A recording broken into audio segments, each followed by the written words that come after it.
Very interesting stuff in part two there, Mark. We'll carry on with the value theme for a minute. This is another question from Twitter. Is the value at the front of the market or at the bigger prices? I think it's probably at the bigger prices. I think the front of the market has certainly become more accurate in recent times. Again, that might change, so this may not date particularly well. But last season, I certainly felt over jumps that the better value was at horses that were priced 10 to 1 and above. And I found very little value in places where I found a lot of value 20 years ago, which was in the 4 to 1 to 6 to 1 range, or perhaps 4 to 1 to 8 to 1 range, with horses I could back each way. And I bet far fewer of those last year than I had in previous seasons. And I was finding backing horses at 66 to 1 that I would be quite happy to back at 16 to 1, 20 to 1. Loads of those got beat, but enough of them won. So last season, for sure, the value was at the bigger end of the market, or the higher end. And I guess people do tend to spend more time concentrating on the front of the market. Horses tend to sort of contract in prices towards the front of the market, and perhaps, I think there was one day at Wincanton, I was happy to back a horse at Wincanton, probably going back to last October. I wanted to back him at 20 to 1, and I think at 9:30 or 10 o'clock he was 40 to 1, and by the time I backed him, he was 150. And that was in the morning prices. You could back him at 150, 125 to 1. And his price was lengthening in a very small percentage terms. 40 to 1 out to 150 to 1 is not a big move in percentage terms. But his price was lengthening because the front of the market was attracting all the money. And those are the types. And he didn't win, just in case you're wondering. Now you talk about the front of the market and the difference in the percentages. It must be, obviously for somebody like you, more difficult to pinpoint the value. So you're not going to say, "Oh, make that 6 to 5," but it's only 11 to 10. Yeah, I agree. Yeah, I find it hard to pinpoint the value at the front of the market. Yeah, it isn't easy. Should a horse be 6 to 4 or 5 to 4, which is quite a big difference percentage-wise, a far bigger difference than 33 to 1 to 50 to 1.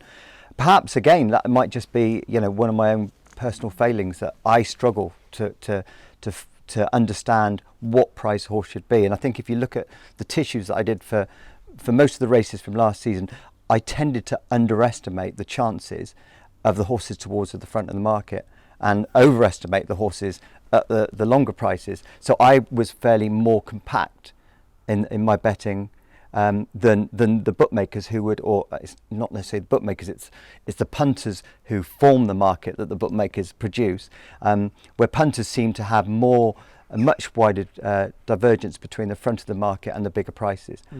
And I don't know, it might not continue, but I'm happy if it does. It's tougher because you do go through longer losing runs. I had my second longest losing run last winter, but I made more money last winter, so it is ups and downs. I suppose from a punter's point of view as well, if you're having a tenner on one at 40 and it wins at 66, it's a massive difference. If you've had it on at 5 to 4 and it wins at 6 to 5, yeah, it's pretty much irrelevant as far as in the bigger picture. Yeah, absolutely. Yeah. So the front end of the market again. So what's your thoughts about betting odds on? If you made a horse a 5 on chance and you could bet it at 2 on, would you sort of open your shoulders? Yeah, I genuinely have no problem betting odds on. I'm happy to bet at 50 on. You can bet at 50 on. If you see a photo finish, say at Brighton and something's one ahead, and you can bet it at 101. Then why wouldn't you? If you know it's 101, and there's been, there's no likelihood of interference or a steward's inquiry. So I don't think. I just think as long as you're getting the value, and I keep on talking about value, it's getting tedious and boring, I guess. But yeah, I'm just purely about value size. So, and the value can be at any price. It can be at 5 to 1 on. It can be at 100 to 1, and a horse can be better value at 1 to 5 than a horse can be at 200 to 1.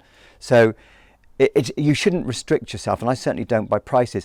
I think pre-market, so morning prices, I tend not to bet horses at like 6 to 4, 5 to 4. Just the way I've always done it, and it might have cost me money, but it probably hasn't cost me too much. I'd rather back horses at slightly bigger prices. Okay, so how much time does somebody need to dedicate to form study to become successful? Well, I think any time you dedicate to form study will make you more successful. So I guess it's like saying, you want the most beautiful garden. If you did an hour more than you did last week, that's going to improve the results on your garden. So the more time one can spend, I don't think it's wasted, because I think you see things. But I would definitely be an advocate of narrowing down and specialising in a smaller number of horses. And again, if somebody came to me and they said they wanted to work with me, what would be the best advice I could give them? I would say spend time on a very narrow band of horses and spend time in the lowest grade of races that you can. And I know that goes against the grain, because people say that low grade horses are less consistent, and that's probably true. But that doesn't mean to say there can't be value, because you can price in the inconsistency. So if they are more inconsistent, then surely you are going to find better value at the longer prices, because the market tends to react to what's happened more recently. And if you look at the betting, horses that raced a year ago have a better return on investment, although it's still a negative one, than horses that ran in the last 14 days. So I think specialising is a good way to if you've got limited time. It's probably a good way, if you've got plenty of time, specialise and go into a field that not many people study. People do tend to spend a lot of time looking at the major races, at the major festivals. You're probably going to struggle to find an edge there. And in recent years, we used to love Cheltenham because the bookmakers gave so many concessions and the each way terms were incredible. And we all remember you could bet. Well, there was the Supreme Novice Hurdle last year, which we've talked about. This is 2020, where you could bet each way first 7 with William Hill. This year, I think there was only 7 runners in the race or something. So, but there was no, this year at Cheltenham, there were very few advantageous each way terms. Okay, now your father was a trainer. You've owned horses. Is inside information useful? I wouldn't say that there wouldn't be the odd occasion that it's not useful. But if you said to me, should you take it, is there a benefit to exploring that avenue? I'd say definitely not. I wouldn't bother with inside information. For one bit of information that you get that's of any use, you'll probably get 20 bits of information that isn't any use at all. So how do you decipher between the two? Now, if you have a certain source that always seems to come up with the right answers, then perhaps it would be wrong of me to say that should be totally ignored. But I think when people are asking that question, they're saying, do I need inside information or do I need form study? And if you can do one of the two, well, I would say form study is 99% of the time and inside information is 1%. Personally, I have never taken any notice of inside information ever. And if there have been lapses, perhaps I got that wrong, perhaps I have on 1 or 2 occasions, or I've let it cloud my judgment. They've been occasional lapses, and it's never ever worked out for me. So I would say you're better off concentrating on form. And the other thing is, if you're trying to make a living from the game, well, what happens if this guy who's given me all this good inside information suddenly gets run over by a bus? My source of income has suddenly dried up. Where am I going to find another source like that? So I'd rather concentrate on something that I can control. Okay, mathematical practicalities. What's the better value? Quarter of the odds, 4 places, 16 runner handicaps, or a fifth of the odds, 5 places? If they were betting the same, a fifth the odds first 5 is better value than a quarter first 4. Okay, now would you lay short price horses you don't fancy rather than trying to find horses to back against them? Mathematically, you're actually better off finding horses to bet against them than laying one, because let's say I don't fancy an even money shot, and in a 10 runner race, if I lay it, I'm effectively betting the other 9 horses to the same stake. Yet I can't possibly believe that the other 9 have an equal chance of beating the even money shot that I'm trying to play. It's a lot easier just to lay one. But personally, if I don't fancy an even money shot, and I don't really know what will win, I will probably spread my stake out over 6 of the other runners, but in different terms of whether, different amounts depending, one on the value I'm getting and two on the likelihood of the victory. All right, Mark. Now that's all the questions that we had from Twitter. Now, like I said at the beginning of the interview, since we last talked a couple of years ago, you went on to social media and you sort of embraced it for a while. You got nearly 4,000 followers, I think. You'd done stuff in the Racing Post. You were putting advice up there. You annoyed a lot of the Shrewdies by their responses were quite hard to fathom, quite aggressive. Is that Shrewdies? Well, the ones that sort of shouldn't probably need to learn from the good advice that you were putting out there. And obviously getting the 4,000 odd followers meant that a lot of people were grateful to receive it. And since then you've come off.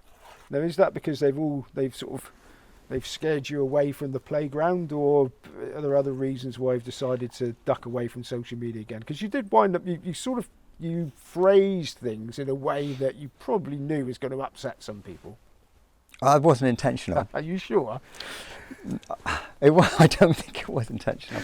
I think I went on. I started last October, and I would say overall that my experience on Twitter was a positive one. So it led to I could count numerous things which were real positive for it. So I certainly don't regret being on it. The negative about Twitter, and the reason I came off was time constraints. I didn't want to be somebody who was just on Twitter and never adding to a debate or trying to just sit there and read everything else. I wanted to impart some things that I felt that would be helpful for people. Now, whether they believe they would be helpful or not, that's I had no idea. Some people found it helpful. I received a lot of direct messages and interacted with people a lot over the course of time that I was on it, and I think people enjoyed that and hopefully learned little bits from me, and I'm sure I learned little bits from them. But it comes, we've talked about value a lot, and I didn't really believe, for me, there was a huge amount of value in long term in Twitter. If you think, say, you probably spend, or I was probably spending half an hour a day on Twitter, so that's 3.5 hours a week, that's 182 hours a year, so that's 4.5 working weeks spent on Twitter. Now, I'm not trying to sell anything, and I just didn't really feel that it was giving me value. Having been on it and not been on it, I would say if somebody was asking for advice whether they should, it's a toss of a coin. But just personally, I didn't really feel that I was getting enough value from it. And you had the one of a fairly unique response of somebody actually impersonating you briefly, and how did you feel when they put the picture of Barry Manilow? I did.